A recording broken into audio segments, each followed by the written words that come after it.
Just win, baby. Commitment to excellence. The famed silver and black. The holy roller. Goes to the post. The immaculate reception. Time never really stops for the great ones. Tales of greatness. Tales of legend. Tales that define our very existence as fans. Some tales are of epic proportion. Some tales are heartbreaking memories of missed opportunity. Raider Nation is full of these tales. Let's take a journey through the past and present and relive the Raiders' adventure in the NFL. Here's Swag Jeff and Murf coming to you live from the dungeons of Murf's Fan Cave.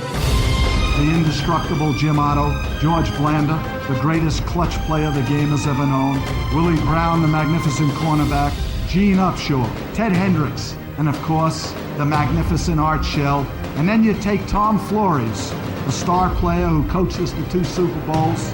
Let me take you back a few years to Frank Ewell Field, to the Oakland Coliseum, to the Los Angeles Memorial Coliseum, relive the moments of the thrill of victory and the agony of defeat. To those of us who saw you battle to the top, we will never forget you. You know, Raider football was always emotional. We loved to take those memorable trips throughout the league, and we were hated, we were feared, but we were respected. These are our moments. These are our stories. These are Tales from the Nation. What is up, Raider Nation? Your buddy Murf back once again for a long-lost show we used to do around here on the Murf's Fan Cave Network, and this is the infamous Tales from the Nation. And of course, I can't do this show. We've only got one co-host to this show. You got one host, and you only got one co-host, and that is Swag Jeff. Yeah, absolutely it is. What's up, man? Not much, brother. How are you? Oh my gosh, I'm so good. I feel like we haven't done a Tales from the Nation in, I don't know, like 37 years or something. It's been like 37 years, and we had like Matuzak.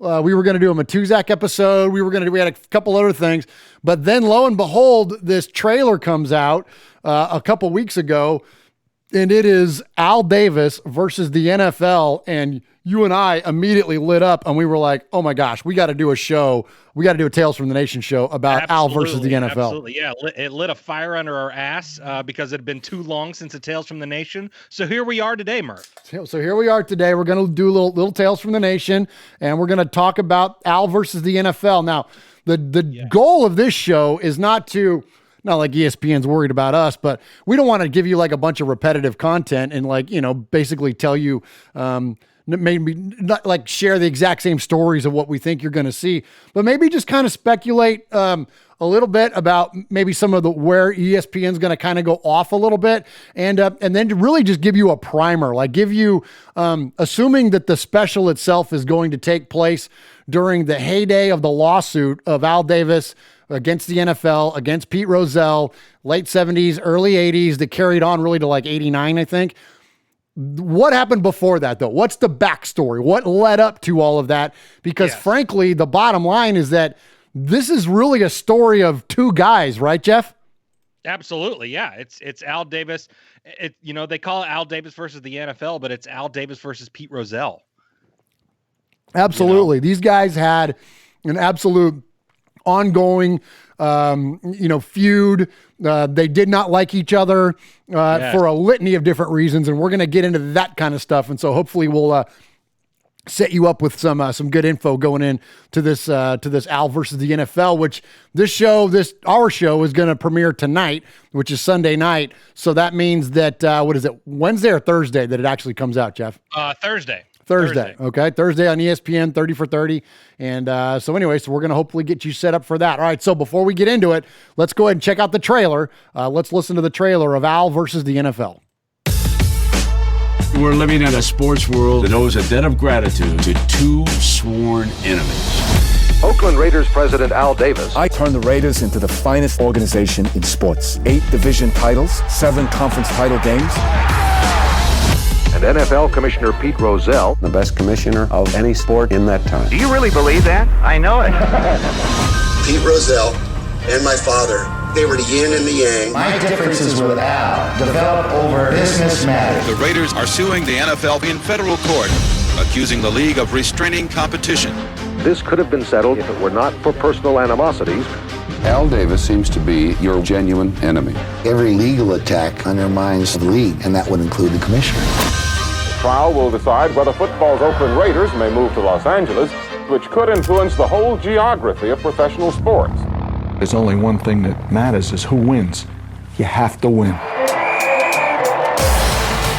Is he a genius or a con man? Al Davis is a gutter fighter. He's gone outlaw. Al Davis will do anything to beat you.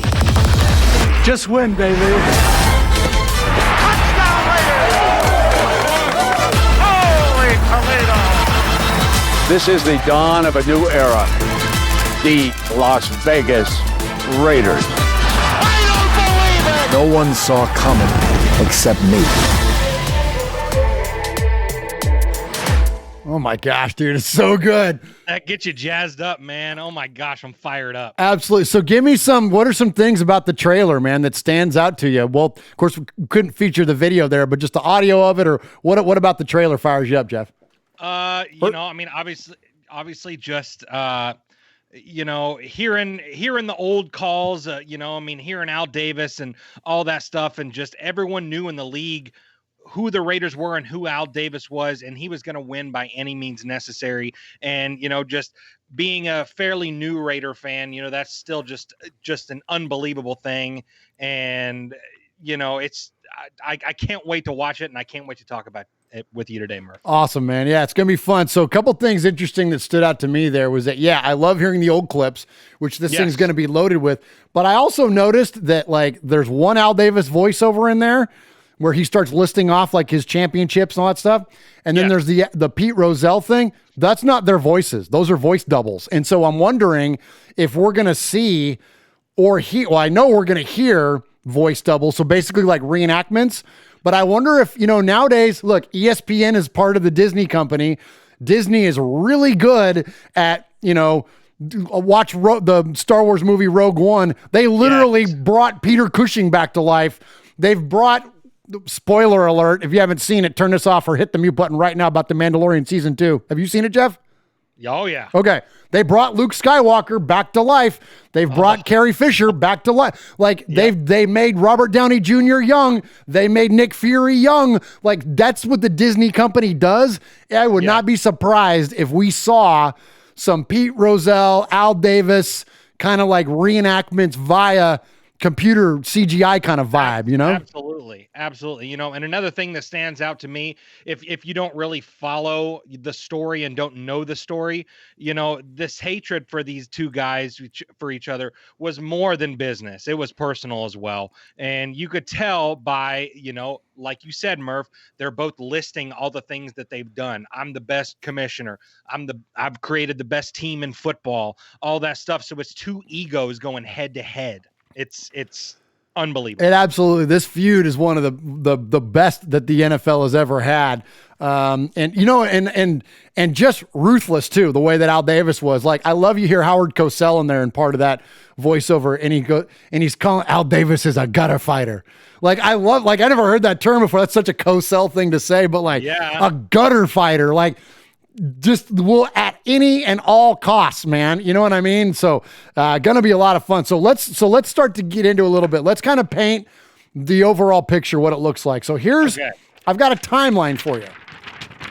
So here's the timeline for the Raiders versus the NFL. Not Al, but the actual Raiders themselves versus the NFL through the years. I'm gonna give you the chronology of the lawsuits, okay? Over a 21-year history this went on for, okay? Actually, and more, I'm only giving you the list up to 2001. If you went up to just a few years ago, city of Oakland, all that, suing the Raiders, like, you could keep this thing going, but I just gave you the Al Davis portion of it going up to 2001. So in 1980, Raiders and Al Davis joined the Los Angeles Coliseum antitrust suit against the NFL in Los Angeles. So the original trial, That was in 1980. The original trial took place in 81, and it was declared a hung jury. They couldn't come up with a decision. So it was rekindled in 1982, and the Raiders and the LA Coliseum went to retrial of the antitrust lawsuit against the NFL in LA. And before any judgment, the Raiders just moved. They just left Oakland and went to LA. Okay. So antitrust. So for those of you, I'll save you all the boring rhetoric. Jeff and I deal with it in our day jobs, but antitrust basically is price fixing or market fixing. It keeps you from having being the sole distributor and or provider for a certain kind of content in a particular market. So if I'm a manufacturer and Jeff is a distributor, I can't tell him, hey, only distribute my product and you have to charge this much money, right? Exactly. Is that an easy way to explain it, Jeff? Yeah, that's what we do. It's what we do. I can't tell you what to charge. Okay. I can't tell you what to do. So basically an antitrust lawsuit says, you're not allowing a free market to happen. So the Raiders are saying, you're not allowing a free market. If Oakland can't take care of us, I want to go to Los Angeles, and you keeping me here, that is antitrust. You're telling me that I have to do it a certain way, and you can't do that, okay? So that's antitrust. So they move in 1982.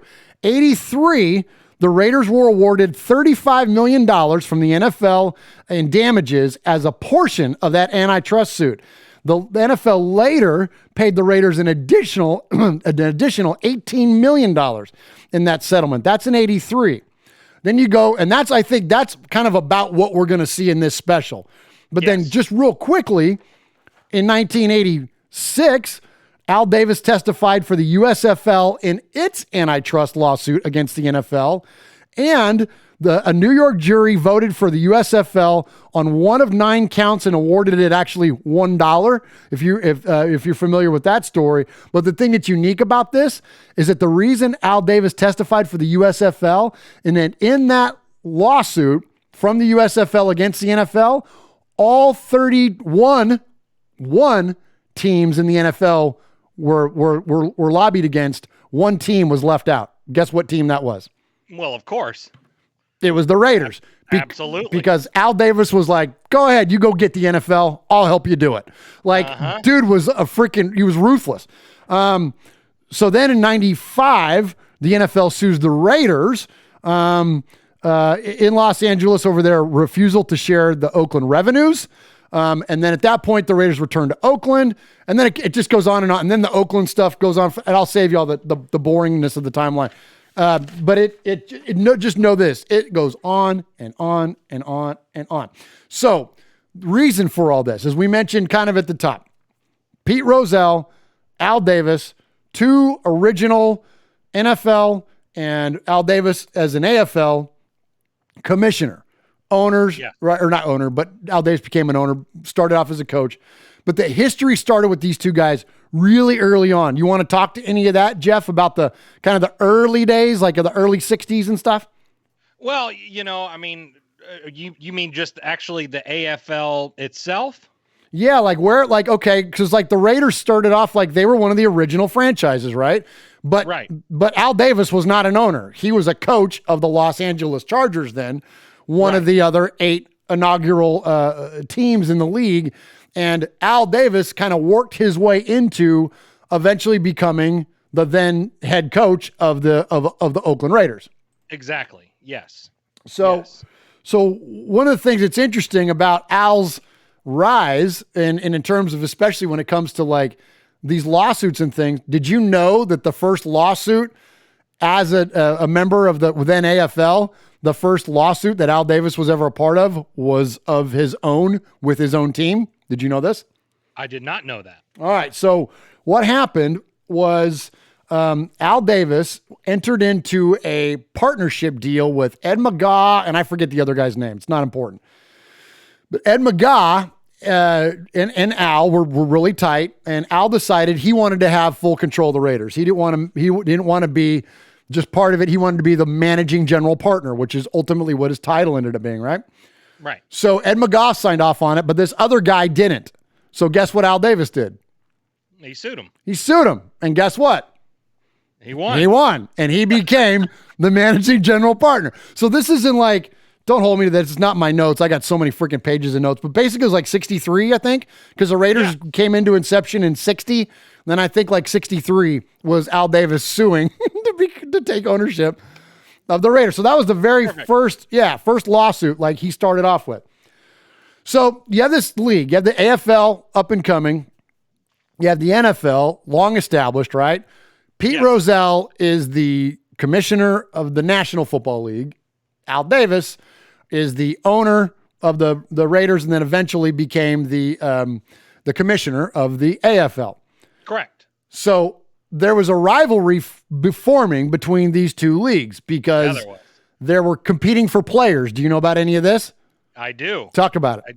I do. So, so the NFL obviously had, the elite talent and Al Davis as commissioner of the AFL started poaching players. He started poaching quarterbacks and started getting really good players. And, and they started talking about a merger and all that stuff. And Al Davis said, no, to use his words, basically, he said, we got the NFL by the balls.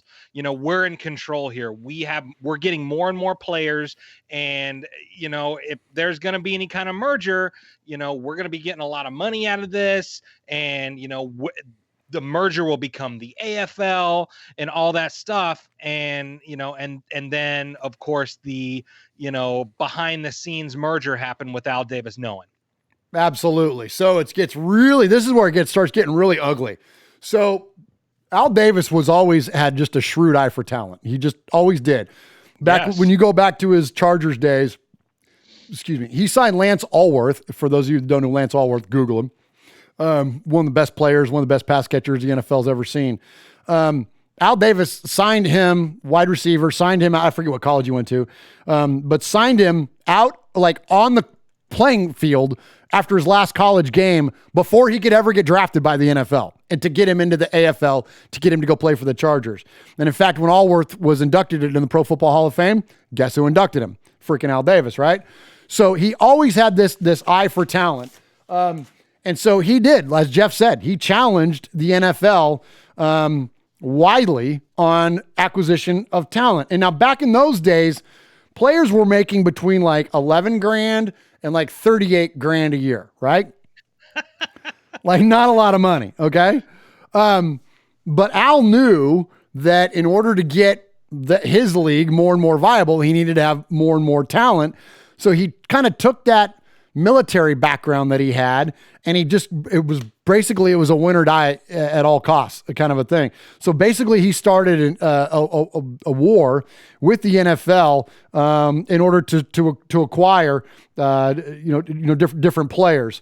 So the AFL had expanded into Miami, and they just signed a new $36 million deal after the expansion with NBC. So like they had money. Okay. So Al Davis and the AFL had a lot of money. So they just started chucking money at a bunch of players. Okay. Pete Gogolak was the first name that kind of came out of this. He was a kicker for the Buffalo Bills. And it was the first time that like there became a bidding war between the two leagues. But Al really started getting hot and heavy when he signed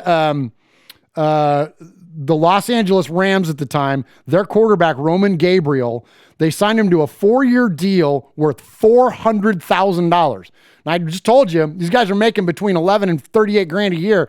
Sign him to a $400,000 contract over 4 years. So right after that, the Houston Oilers took San Francisco then quarterback John Brody to a 3-year deal for $500,000. Wow. The Niners' previous offer was for 40 grand a year to up him from the 38 he was making. So like all of a sudden Al Davis kicked off this thing. Like they kind of had this like gentleman's agreement between them. And finally Al was just like, F it. We got all this extra money. We're going to flood it at the freaking players. And not only did he start signing guys, but other teams started following suit. So it started this like bidding war for NFL players, right? So basically like it created this high, obviously, big amount of conflict between the two leagues. Well, as Jeff mentioned a minute ago, unbeknownst to Al, during this time, what was Pete Rozelle doing with then Lamar Hunt from the Chiefs, Jeff? Yeah, he was meeting with him behind Al's back to try to peacefully make a merger. And because they knew that Al wasn't going to go for it. Absolutely, because Al had him by the cojones, right? Al had, and the AFL were building an advantage over the NFL. And I think that in response to Al's actions, they were afraid. They were afraid of Al. They were afraid of the AFL, and they had to merge. Now, why the Hunts and the Chiefs and I think it was like like there was a couple others that were in on it as well. What they were, the Chiefs. What's that? Because it was the Chiefs. Because it was the Chiefs. But what they were afraid of, like, I don't know. I'll never understand that. But if you really want to get into it, this is where the Raiders-Chiefs rivalry really comes from. Like, these two families despised each other. Like, there was no love, and there was no love between Al and a lot of different franchises. But this is one of the big reasons why, was because was it Clark? I keep saying Lamar Hunt. I think it was Clark Hunt. But anyways, went in there and negotiated this thing right out from under Al. So in this time, this frenzy of contracts, Hunt sends word to Al Davis asking that the signing cease and that he had his reasons. So of course, Al Davis refuses. His rationale was that if somebody like John Brody and Robin Gabriel were already signed, the AFL's bargaining power was greater with a Star Players Inc. than with blank contracts and no players under wraps. And so the announced signings to these exorbitant contracts, they continued on. Okay. So right after that, like basically it forced their hand. They were afraid of Al, and they decided to go ahead and ink this deal. So this is on May 30th of 63, Hunt and Tex Schramm. Okay. So Schramm, also they hammered out a 6-page deal, finally briefing the rest of the AFL on the merger. All they had to do was get it approved by fellow AFL owners, and on June 7th of 63, they went ahead and locked it up. So to say Al Davis was pissed off is quite the understatement. So not only did he feel resentment towards some of his fellow owners, but there begins the real feud between him and Pete Rozelle, right? Absolutely. Because when the AFL and the NFL merged, Pete Rozelle was voted to be the commissioner of the whole thing. And Al Davis didn't like that because he wanted to be the commissioner. Yeah. And so then what happened? They passed him up, right? Right. Absolutely. Yeah. So, there began, the huge rivalry that, lasted for 30 plus years. Absolutely. So really interesting stuff there, man. Like, Al Davis's moves and the Maverick and the innovation and all that stuff started so long ago. Like, I mean, literally he had 2 leagues afraid of him. Like, I mean, that's the kind of guy he was, because he was so outside the box and so separate and different from, like Al Davis, like, he was, these other guys were like oil tycoons and businessmen of other business, whatever, industries and whatnot. Al Davis was a football guy. The end. Like this was his business. When you listen to, testimonies from a lot of his confidants and, people from like Amy Trask, like the guy would watch film like 360 days a year. Like he was literally tore up and consumed with football 24/7. Did you know he didn't even live in the house with his wife and kids? Did you know that, Jeff? I did not know that. He lived in an apartment in Marina Del Rey, and the rest of the family lived in like the East Bay somewhere. And he just freaking lived there. And then he would go to the facility every day. That's all he did.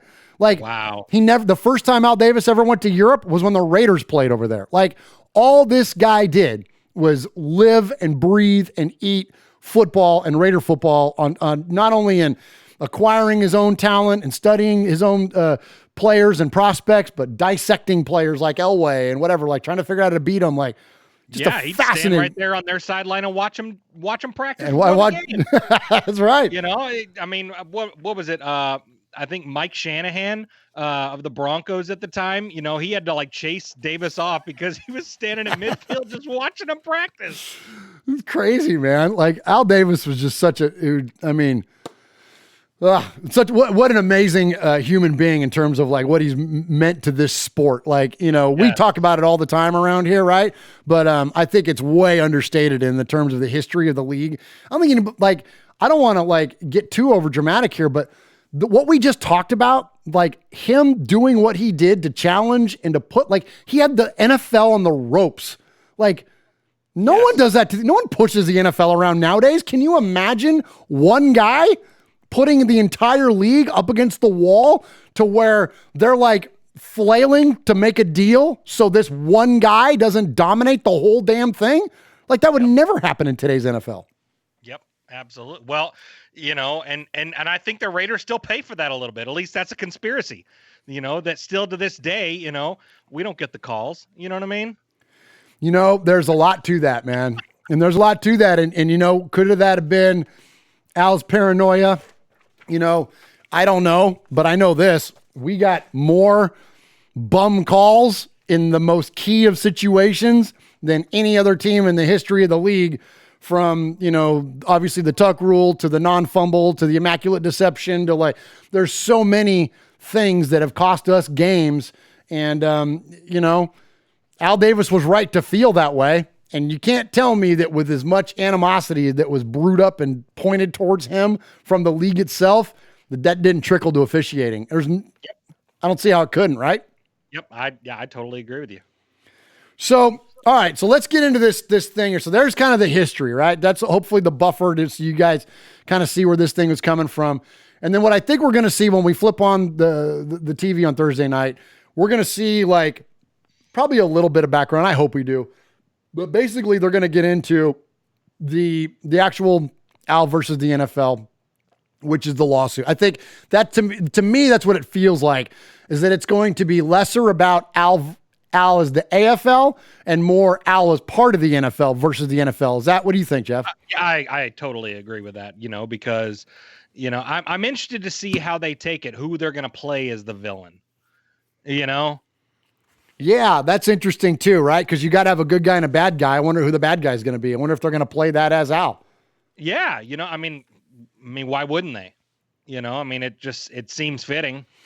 He's been the bad guy, and the Raiders have been the villains of the NFL for as long as I can remember. Yeah, since 1963. Right, exactly. Yeah. So, okay, yeah, so it's going to be interesting. So I think so too. I think we're going to see, they might touch on it a little bit, but I think the gist of it is going to be more of this era, really late 79 to like 84, 85 in there, something like that. I think that's really what we're going to see. I guess, yeah. So to give you an idea, so this is all, of course, it's all centered around Al always wanting a stadium. Like Al wanted, when he was in Oakland, he wanted to move to LA because he wanted a stadium. When he was in LA, he wanted to move to, back to Oakland because he wanted a stadium. He wanted to move back to LA again because he wanted a stadium. Like all the things are about Al wanting a stadium. But Jeff, did you know this? That even before that, all the way back to those early Raider days, and I didn't know this. This was a new thing that I actually uncovered going through all of our notes to set the show up. The first time Al chased a stadium was back then in 1963. Because really? When Al Davis took over, so this is what the article states, Al Davis immediately cleaned house on the roster when he took possession, as well as the front office. He also began a campaign for a proper stadium since the Raiders had played most of their home games across the Bay in San Francisco. He also got rid of the gold and black uniforms, which originally were used from the University of Pacific. He liked the look of the black uniforms because he thought it made players look larger and added silver instead of gold. There you go. So like all the way back, Al Davis wanted a nice place to play. And, well, yeah, who wouldn't? And sadly, like I think ultimately too, like before we get into more the meat of this, that might have been the tragedy of his life, that he died in 2011 and in 2021, where were they playing, Jeff? He got a new stadium. 10 years after he died. Yep. And no one got to sit in it. Well, I think some fans from Las Vegas State University got to, I think 5,000 of them got to go and watch their college play. Oh, the UNLV. Yeah, UNLV. Yeah. Okay, yeah. Okay, good deal. Yeah, so but not for the Raiders. No. Ain't nobody in there except Marcel Reese and like Ice Cube or something. Like there's been a handful of people in there. Yeah, Mark Davis isn't even in there. Yeah, Mark Davis isn't even going, man. So so really the irony of all of that is just that's insane too. It's crazy. So here we go. So back in 79, Al wants to move the Raiders to LA and because he was displeased with the Coliseum. After Oakland, Alameda County, and the Coliseum Commission back then, they backed out of a deal that they had already negotiated. Sound familiar? History has a way of repeating itself, doesn't it? Well, yeah. So he signed a memorandum of agreement, which required 3/4 approval by league owners for his move to Los Angeles to be approved. The owners voted unanimously against Al, and then 5 of them abstained. So, of course, in classic Al Davis style, he tries to move the team anyways, but he was blocked by an injunction. So that's when Al joined the antitrust lawsuit filed by the LA Memorial Coliseum and filed the antitrust lawsuit of his own. And that's when he went ahead and just picked up and moved the frickin' Raiders anyways, right? So this starts in 79. So you know about this history, right? We've talked about this history between him and Rozelle. Now, Rozelle is the longtime commissioner now at this point of the NFL, and it's ugly between these two guys now. It was ugly before, and now Al brings these lawsuits and all this stuff around, and it's getting uglier. Well, don't you know, Al Davis's players loved him, Jeff, and this is one of my favorite little like side stories around this whole thing. Is,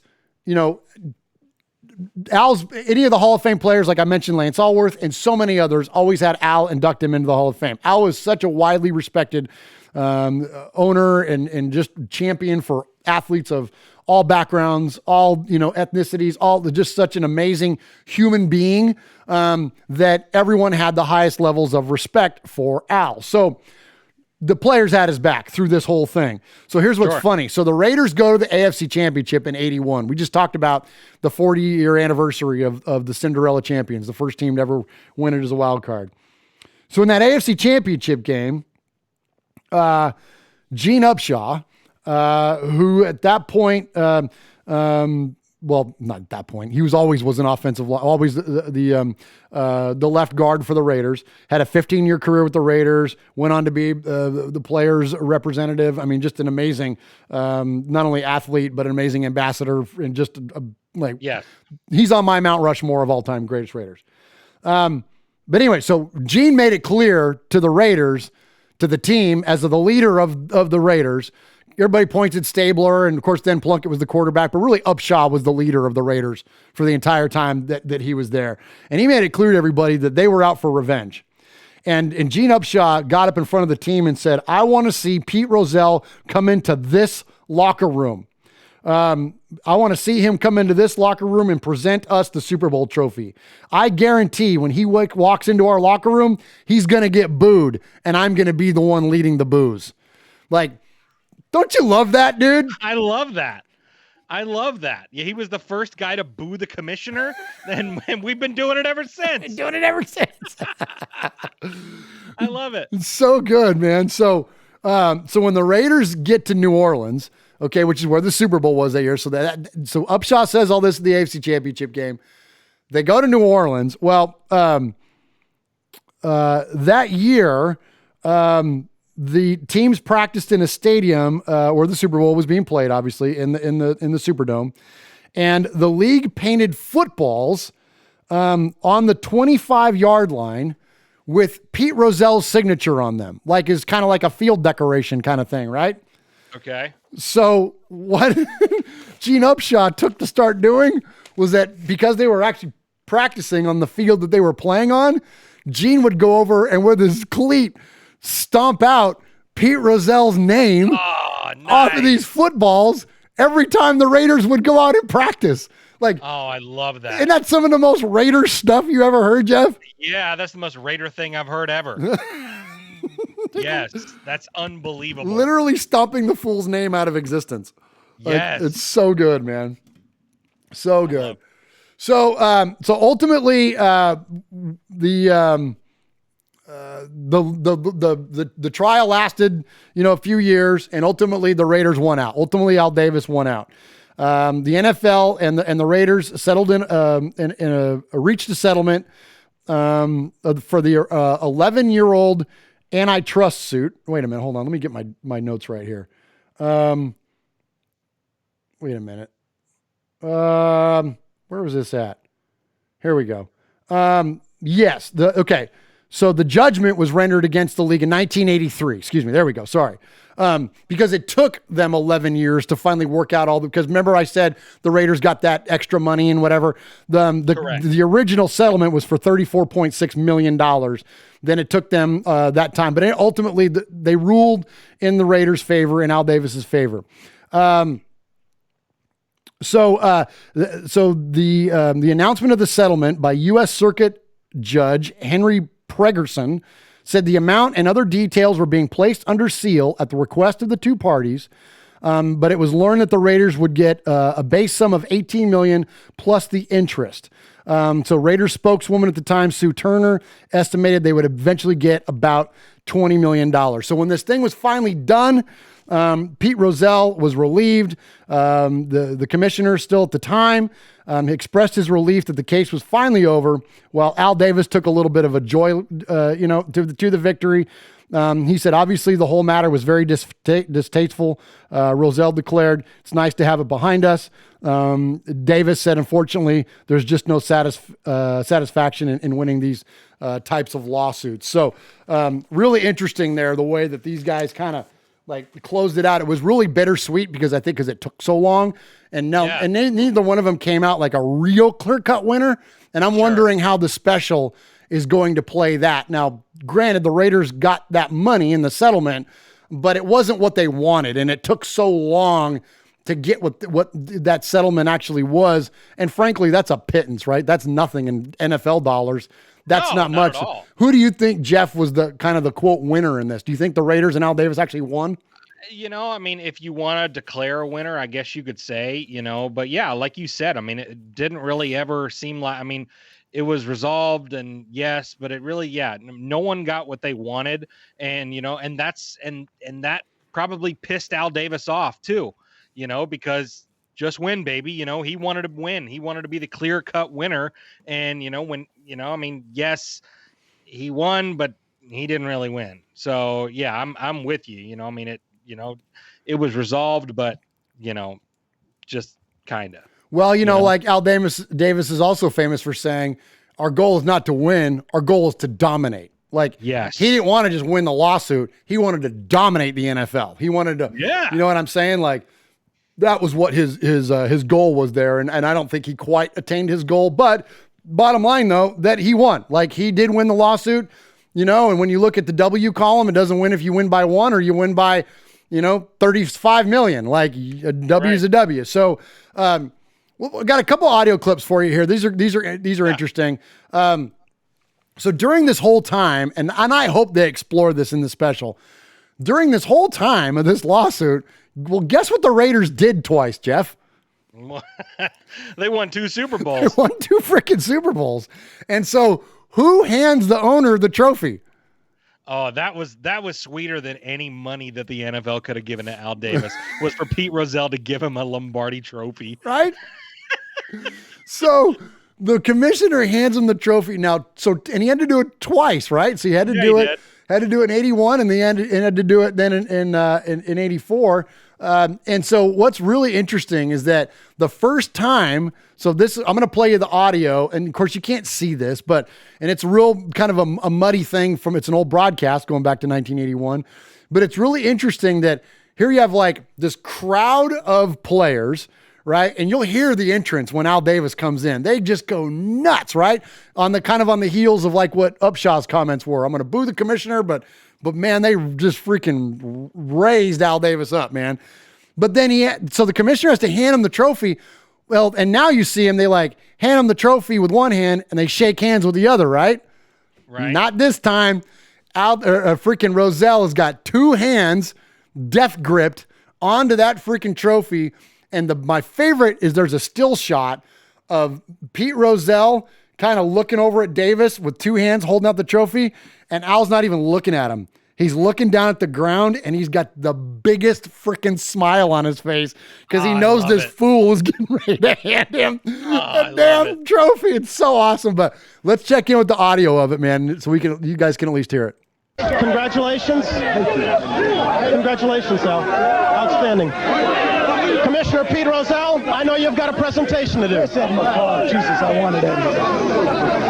All right, baby. Al, the Raiders became, of course, the first wild card to win the Super Bowl. I think it's a tremendous compliment to the organization because you had to win 4 postseason games. Today, of course, was the big one, the Super Bowl. I think it's a great credit to you for putting this team together. I think that Tom Flores clearly did one of the great coaching jobs in recent years, all season and particularly today.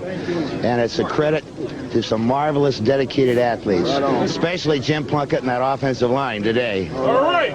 You've earned it. Congratulations. Al, thanks very much. Al, you finally got the mic. Thanks very much, Commissioner. You know, when you look back at the years of glory of the Oakland Raiders, but this was our finest hour. This was the finest hour in the history of the Oakland Raiders.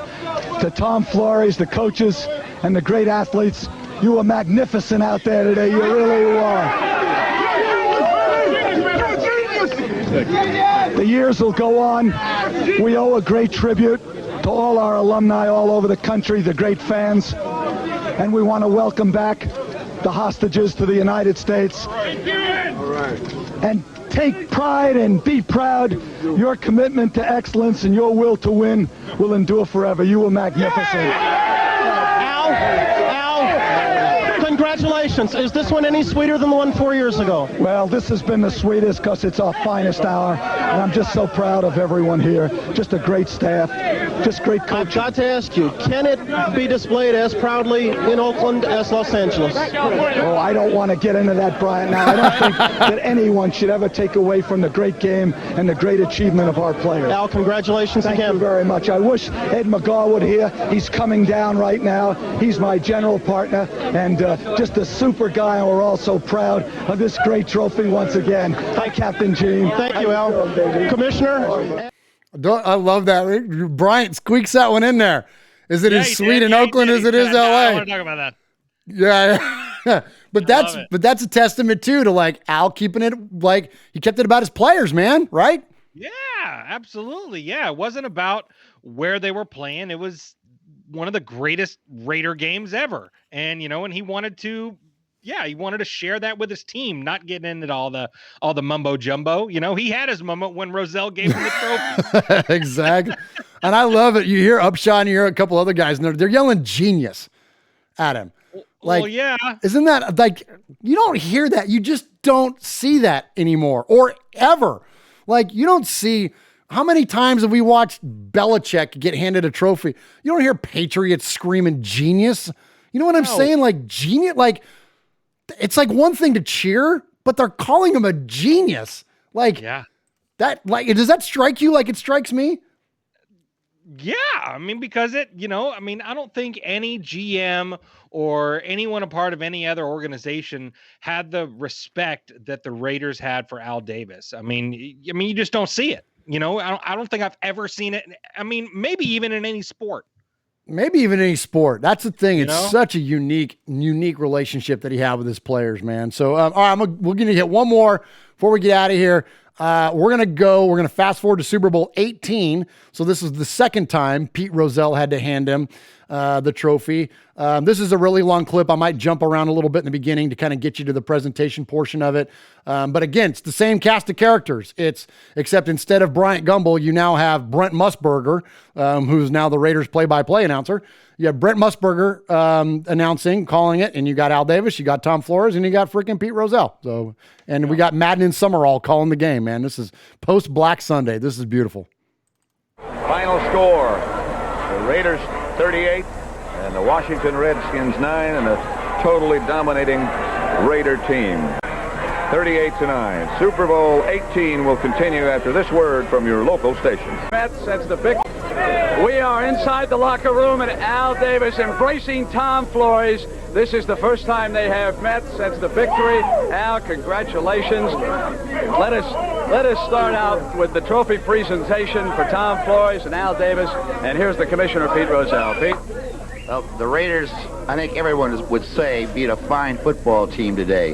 The Redskins had won 31 of the last 34 games. And I think that it was clearly a very dominant win. You had scoring by your offense, by your defense, and by your special teams. And I think that while it's hard to mention just one, I'd be remiss if I didn't mention the great job that Marcus Allen did in becoming the most valuable player of the game. And Tom, I think you certainly established yourself as one of the great coaches in the league. Thank you.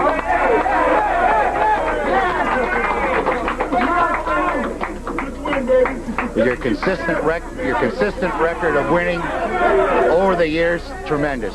And now, you're being congratulated for putting this cast together. You and the Raider management, you put together a great football team, and they sure showed it today. Congratulations.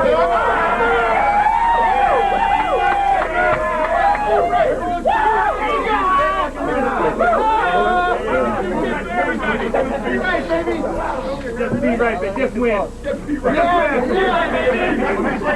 Just win, baby.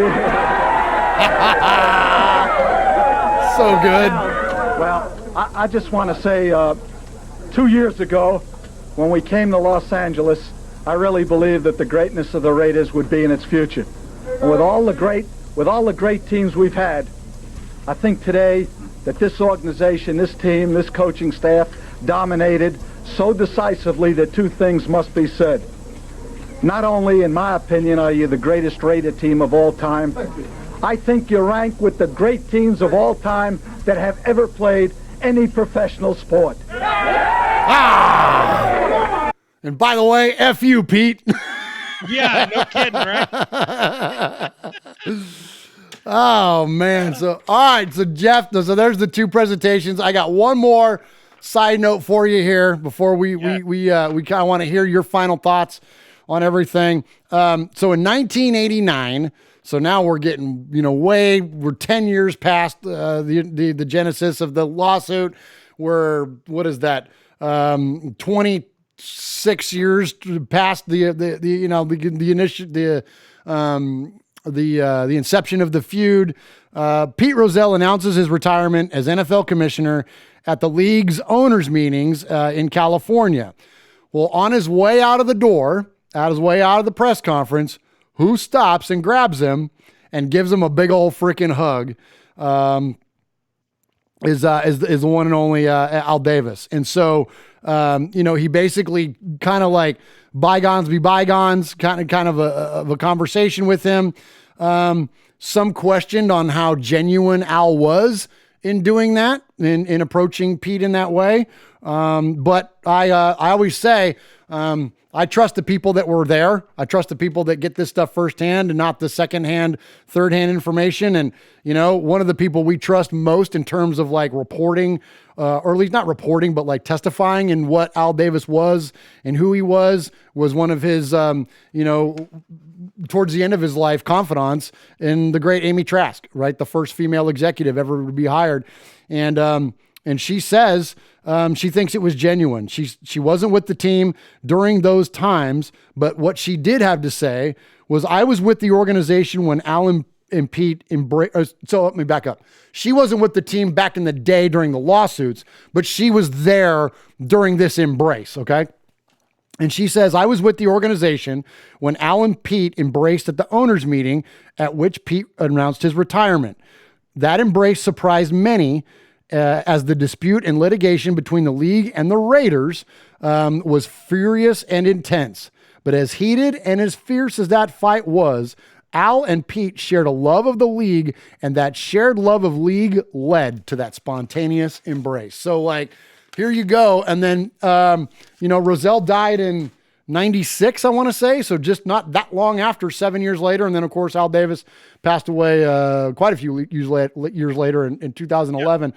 But it's nice to know that these guys, you know, after these decades-long feud and all this stuff, like they kind of had a moment of resolution at the end before they kind of like parted ways professionally and likely personally as well. So I wonder if they're going to get into that. And that's another thing. Like, I wonder if that's where ESPN kind of ends that. Is that, like you said, is there a good guy, is there a bad guy? But, you know, like with any good story, you want to see resolution at the end. And they're these two guys in this heated feud, like ultimately ended in a resolution. So anyways, I kind of hope that's where it ends. But gosh, I've talked a lot tonight. I want to shut up and I want to get Swag Jeff. Take a few minutes, man. Give me some, not only just final thoughts, but overall thoughts. Like just kind of just riff, man. What do you got about all this whole thing going on Thursday? So, you know, so about the embrace at the owners meeting, you know, I think, you know, yes, I do think Al probably was sincere and was genuine in that, and, you know, bygones be bygones, you know, but, you know, a small part of him was probably like, yeah, I got you. You know, I beat you. You know, I beat you. You know, you handed me two Lombardi trophies, man. I got and $36 million bucks. Well, yeah, and all your money. So, you know, yeah, you know, yeah, it was genuine, but, you know, with a little dig, you know, and there's nothing wrong with that. That's the right way to do it. That's right. So, you know, yeah, but, you know, this, you know, obviously every Tales from the Nation is a really cool thing that we do. And, you know, taking trips down memory lane and remembering all the cool, crazy, maybe not so cool things sometimes that's happened with this team, you know, but, you know, one of my favorite ones was the game after Al Davis passed away, the divine interception. Oh yeah. You know, because we got to talk about Al so much, you know, being I became a Raider fan after Al had passed, you know, obviously, you know, one of the first things that was clear when I joined Raider Nation was that, you know, was the respect for Al, the respect that, you know, all fans had for him and the love that they have for him and the Davis family and all that stuff. And just to take a trip down memory lane and just see some of the things that he did for this organization and, you know, what he did to build this organization and, you know, the mentalities that still last to this day with this organization. It's been incredible. And I love it. And I cannot wait for February 4th to turn this on and watch it. It's going to be an amazing thing. You know, this is going to be my Super Bowl this year because I hate the Super Bowl that we have this year yet again. So February 4th, I'm going to be wearing my Raider gear. I'm going to have my cold beers. I'm going to have my wings and my pizza and all that stuff. That's my Super Bowl. Right on, dude. So, you know, I love it. Yeah, it's going to be great, man. I can't wait to see it. And, you know, and yeah, it's going to be really, really cool. That's awesome, man. Yeah, a lot of fun. So, hey, let's, we didn't even talk about this off the air, but let's do another one of these after it. Like, let's do a follow-up. Like a reaction show?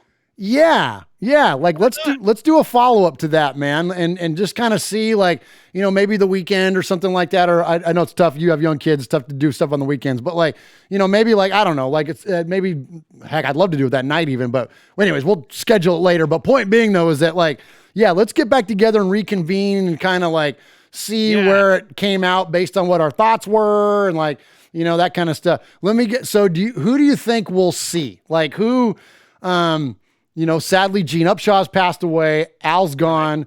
Rozelle's gone. Musburger's in the trailer. Yes. So and he's the guy that was there for the third Lombardi trophy. Second time Rozelle handed it to Pete, Pete handed it to Al, but like he was, so I'm guessing Musburger's got to be a lock, right? Who else? Yeah. Anybody else you think we might see in there? You know, I think we might see. I wouldn't be surprised to see either Madden or Flores. You know, I think one Flores. of them might jump on. You know, especially Flores. Yeah. Probably not Madden, but Flores, good call, dude. Yeah. Yeah. You know, and I don't know. I mean, you might see Plunkett or one of those guys. Yeah, that's interesting. You know, yeah. One of those players. I mean, Howie Long. You know, I mean, you know, you might see a bunch of players and stuff. You know, I wouldn't expect to see, you know, Marcus Allen. You know, but well, maybe. Maybe though. Maybe.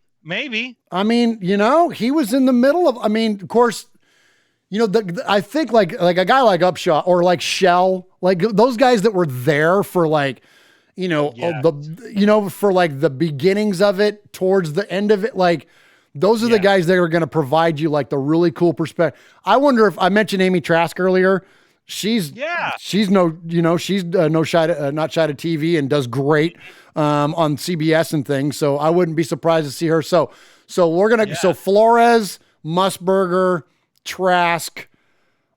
I like your idea. Plunkett. I think you brought up two names I hadn't thought about. Cause I'm thinking more like front office-y kind of things. But I like your take on that because Flores is the other guy. They're at the podium with them both times. But then I like the idea of Plunkett. Like that's interesting because Jim's also great on camera too, right? So he'd be another good one to have on there. Yeah, and I mean, and Howie Long is he's in broadcasting, so I mean he's all about having an interview. I mean, I wouldn't be surprised to see someone like him too. Even though he kind of came in on that tail end of it, but still, I mean, he was part of the first ever Los Angeles Raiders championship. So absolutely. Yeah, that's good stuff, man. Man, this has been fun, dude. This has been fun. I love the show. Yeah, I love the show, and not just because I'm in it. I just love it, man. It's so fun. It is. It's fun. It's fun to go back and explore this stuff and talk about it. So yeah, we'll have another one of these. We'll have a part 2. Yeah, this coming up, a post, show thing. Cause you're right, dude. This is our Super Bowl. Sadly, do you think? Let me ask you one more thing. I got one more question for you that I thought about. Okay. Do you think that this was that the reason that ESPN announced this with their trailer and the reveal of this upcoming? Do you think that the timing of it was because they thought this would finally be a year the Raiders would return to the postseason? Yeah, absolutely. Yeah. I mean, I guess I'd never really thought about it that way, but yeah, hell yeah. I mean, because we should be there. We should have been there. We should have been there. Absolutely. So yeah. And I thought about that. And they checked in with us halfway through the season and said, oh, they're 6-3 and they beat the Chiefs.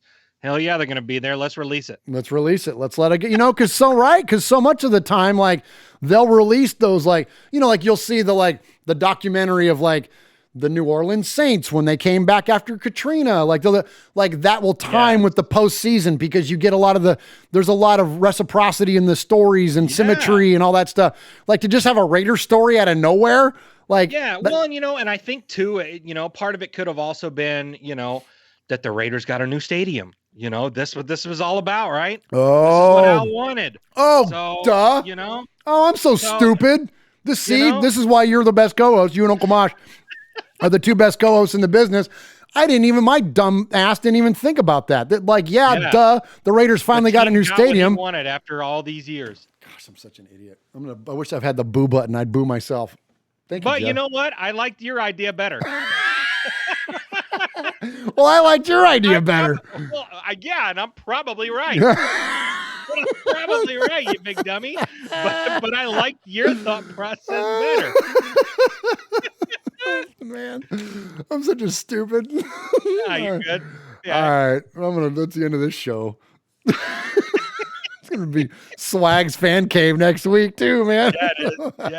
Oh my gosh. All right, Brian, man, this is fun, man. This is good. Get back on here. Appreciate you taking time on a Sunday to sit down and do this, and we'll put this up tonight and enjoy the show, Raider Nation. You want to tell Raider Nation anything before we get out of here for the night, Jeff?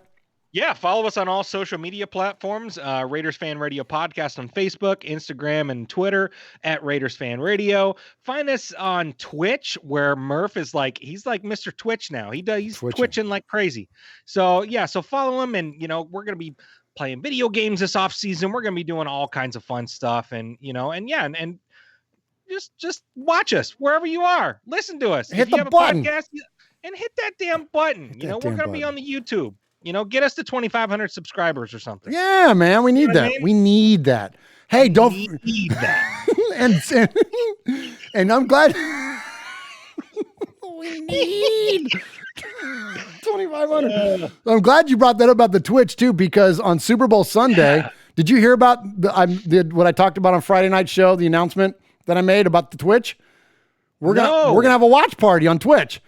Oh, how fun! Yeah, we're gonna watch all 3 I've got my little external DVD player set up here, like old school style, right? So on the Twitch, I'm going to play these DVDs, and we're going to watch the 3 NFL films. We're going to watch the first, the Raiders 76. We're going to watch Super Bowl 15, Cinderella Champions, and then we're going to cap it off with 18, Black Sunday, John Facenda, Marcus Allen running with the night. We're all going to watch it together on Twitch. We can chat on the Twitch, or we now have a Discord channel, Jeff. You can get on there and voice chat with us during the freaking watching of this. So I love it. We're going to go at noon Eastern, so 11 o'clock our time on Super Bowl Sunday. Can you make that? Yeah. Okay. Yeah, 11 o'clock Super Bowl Sunday. And they're only 20 some odd minutes each. So it'll just probably be like an hour and a half total time. So it won't be a huge time commitment. Oh my gosh, there's going to be so much fun. It's going to be so much fun because I'm hoping that like all of our amazing listeners in the UK, like all those folks can jump in because it's like 7 o'clock over there, right? Sure. Or 6 o'clock or whatever. So they can jump on and join in with us and like. Yeah, so they can watch a good Super Bowl and then go to sleep afterwards. And then none of us have to watch the stupid Buccaneers. No, because you know, as a Raider fan, I've hated Twitter this week and all that stuff because they're like, well, who are you gonna pull for? Who are you gonna pull for? Tom Brady or the Chiefs? Neither. I don't want to pick. I hate all of you. FAB, FKC, FTB. Yeah. This Super Bowl is worse than last year. Sorry. That's what I said too. Year. Mosh said that I hate this Super Bowl. Mosh said that he hated the Niner one worse, but I'm kind of with you on this one. Nah, because I got a personal hatred for Antonio Brown, and I've hated Tom Brady my whole life. So, and then there's Mahomes and the Chiefs and Andy. No, I hate everybody. I hate everybody. Who's doing a halftime show? The Weeknd. Yeah, I hate the Weeknd. I hate the damn Weeknd. I don't know anything about the Weeknd. No disrespect. You don't? I thought you would. I figured you'd be a Weeknd guy because you kind of like that genre of music. No, they should have had Ariana Grande play at halftime. You love you some Ariana Grande. Oh yeah, I do. Yeah. she's my icon on Netflix when I log in. Is she really? Oh yeah. Is that your celebrity wife? Well, yeah. I love me some Ariana Grande, man. Hell yeah, bro. That's so funny. Yeah. So instead, you got the Weeknd. Instead, I got the damn Weeknd. The only person that I'm rooting for in the Super Bowl is the first female official. Good for you, lady. Oh yeah, that's pretty cool. Yeah, but that's cool. It. Who's calling the game? It's is it Nance? Yeah, it's Nance and Romo, right? CBS. Yeah, I hate Tony Romo. Yeah, you hate him. Stupid cowboy jackass.